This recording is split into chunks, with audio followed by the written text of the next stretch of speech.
അവിടെ വിജയാണ് എന്നോട് പറഞ്ഞത് നമുക്കൊരു കാര്യം ചെയ്യാം, നമുക്ക് ആദ്യം ഒരു നറേഷൻ എഴുതിയിട്ട് അത് ഡബ് ചെയ്യാം. അത് ഡബ് ചെയ്ത് തരുന്നതും വിജി തന്നെയാണ്.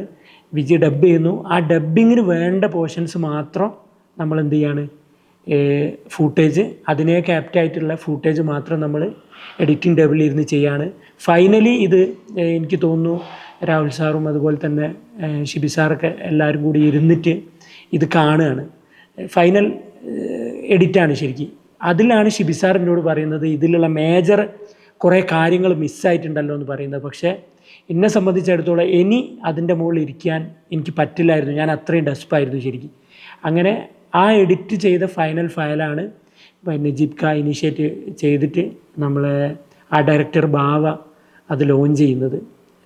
സത്യത്തിൽ ആ ലോഞ്ചിങ് ടൈമിലൊക്കെ ഞാൻ കണ്ണടച്ചിരുന്നതാണ് ശരിക്കും. കാരണം ഇനി എനിക്കിത് കാണാൻ പറ്റില്ലായിരുന്നു. അതിനുശേഷമാണ് ഈ പറഞ്ഞ പോലെ തന്നെ നജീബ് ഖാൻ എന്നോട് പറയുന്നത്, നീ ഇവിടെ തന്നെ വർക്ക് ചെയ്യണം, നിനക്ക് 2 ഓപ്ഷനാണുള്ളത്, ഒന്നുകിൽ പ്രൊഡക്ഷൻ ചൂസ് ചെയ്യാം അല്ലെങ്കിൽ ഫാക്കൽറ്റി ആയിട്ട് വർക്ക് ചെയ്യാം എന്നുള്ളത്.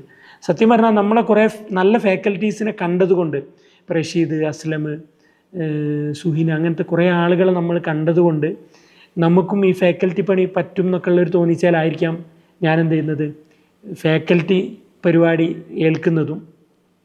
എൻ്റെ നാട് കോഴിക്കോടായതുകൊണ്ട് കോഴിക്കോടുള്ളൊരു ബ്രാഞ്ചിലേക്ക് എന്നോട് പോകാൻ പറയുന്നതും.